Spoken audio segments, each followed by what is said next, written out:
Good day, students. Welcome to our English class. My name is Miss Angelica C. Cabias, and I will be your reading and writing teacher. For today, we're going to discuss about Lesson 4, Explicit and Implicit Claim in a Text, under the topic, Text and Context Connections. Alright?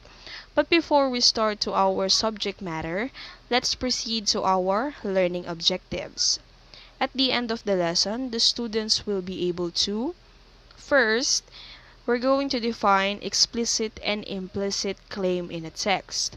Second one, differentiate explicit and implicit claim in a text. And then lastly, you're going to identify explicitly and implicitly made in a written text. Okay?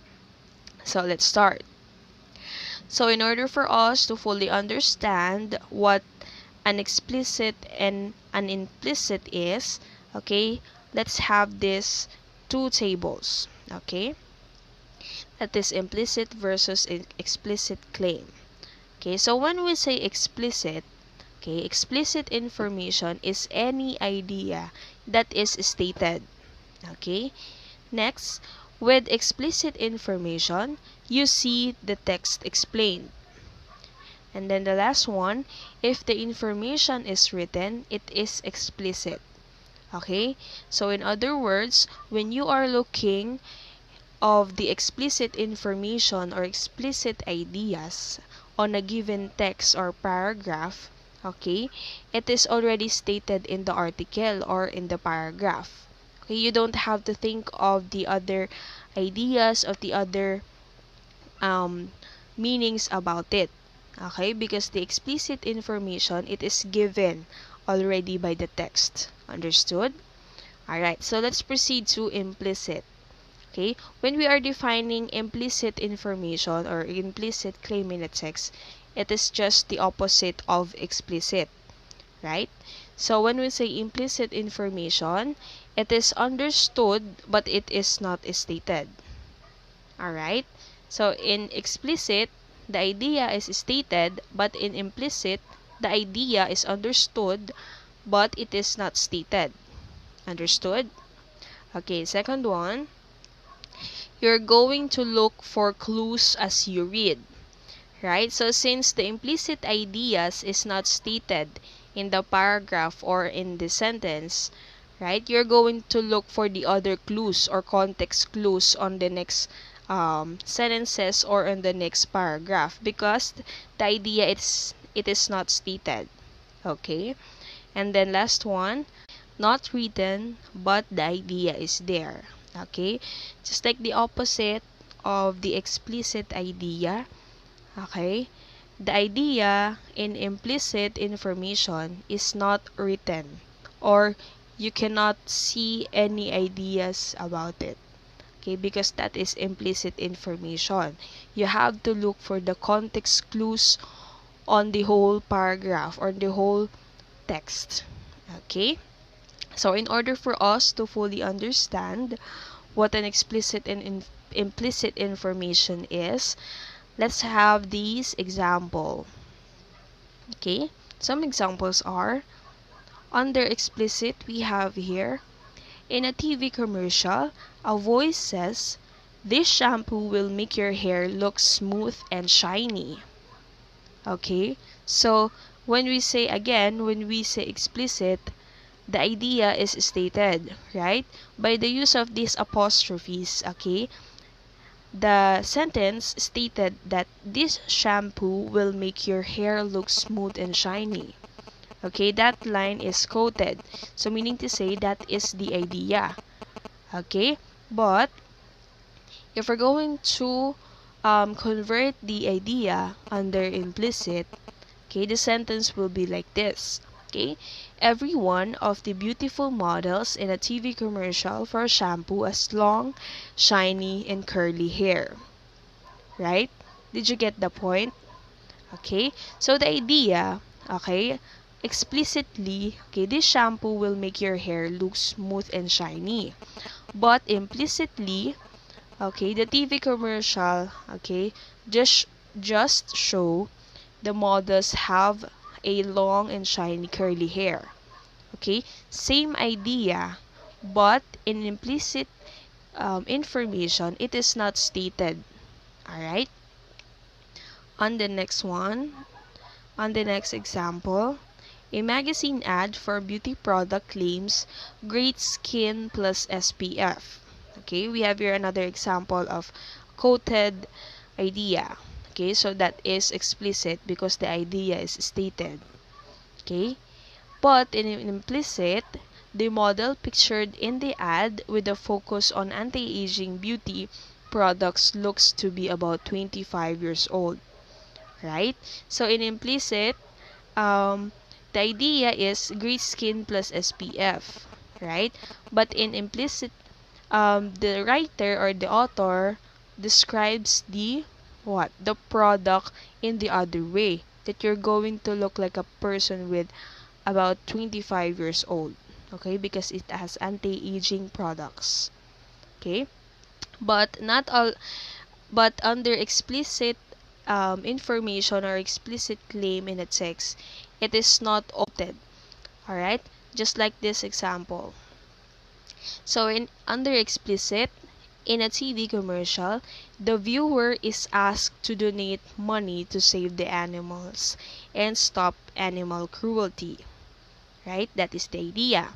And then under implicit information, in a TV commercial, there is a picture of a captive bear in a cage wearing a harness and muzzle.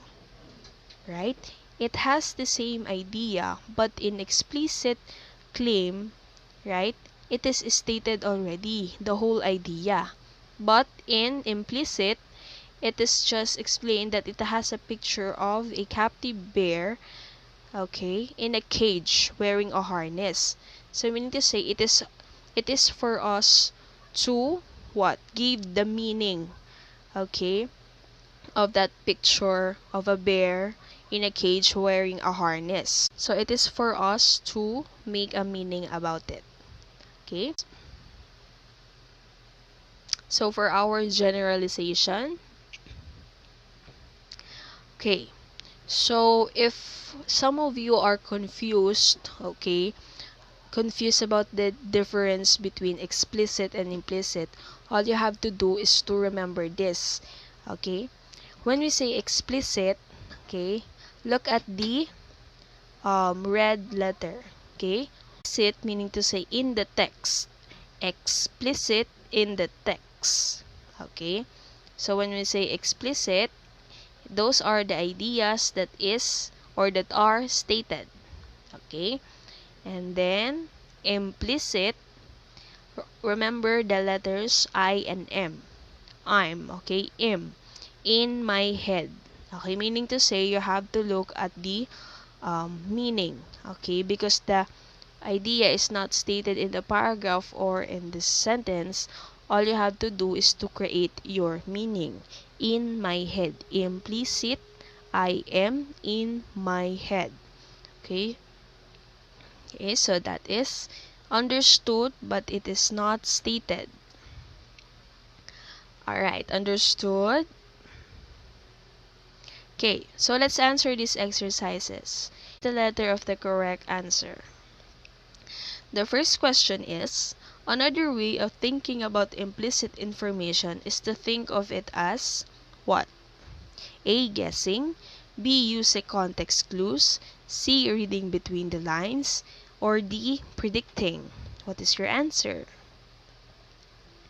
It is another way of thinking about implicit information. The correct answer is B. Using context clues. Okay, because in implicit information or implicit claim, the idea is it is not stated in the text. So that we're going to find context clues. Okay. Number 2, an autobiography written about a former president would be a good way to get explicit information from. Is that true or false? The correct answer is true. right? Because when you are reading or writing an autobiography of a person or former president, you have to state the information, right? His real name, his age, his birthday. Alright, so those are the informations that you're going to write on the um, text. Okay, so that is true. Third one, question. When something is implied, not clearly stated in a piece of writing, it is often referred to as what sort of information? Is that A, implicit, B, implicit? The answer is already there. Alright, not clearly stated. Okay, the correct answer is A, implicit. Okay, number 4, identify the explicit information. Okay, Nicole came out of the elevator in her apartment building. She ran to the curb and held up her arm to hail a taxi. When she hopped in, she said, "Please take me to 345 45th Street." We're going to identify where is the explicit information, okay? So the first one is A, Nicole's car is broken. B, Nicole is going on vacation. C, Nicole is going shopping, or Nicole ran to the curb and held up her arm to hail a taxi. Again, we're looking at the explicit information, meaning to say the idea is stated on the text. Okay? The correct answer is, alright, D. Okay, Nicole ran to the curb and held up her arm to hail a taxi. This line is already stated in the paragraph, okay? Then last one, why would an author put implicit information into one of their stories? Okay? So, is it A, to make the reader think deeper about the story? B, to upset the reader with the lack of information?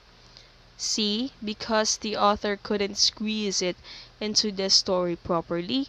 Or D, to show the writing superiority over the rest of us? What is the answer? Why would an author put implicit information into one of their stories? Okay, that is correct. The correct answer is to make the reader think deeper about the story. Okay, so that is one of the purpose of implicit information. Okay. So for your assessment, I prepared a group activity. Okay, all you have to do is to read a paragraph. Okay, read the paragraph below, then list down all the necessary information on your chart. Okay, so this is the paragraph. Okay, let me read this to you.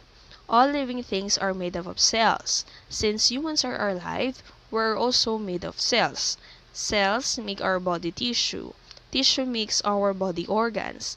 Organs make our body systems. Cells are the building blocks of our bodies. Okay, so that is the paragraph that you're going to locate the informations, okay?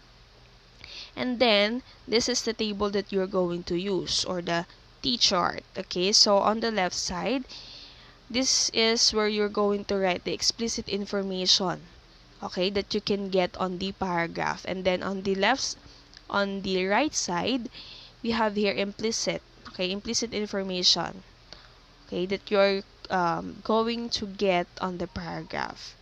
Alright?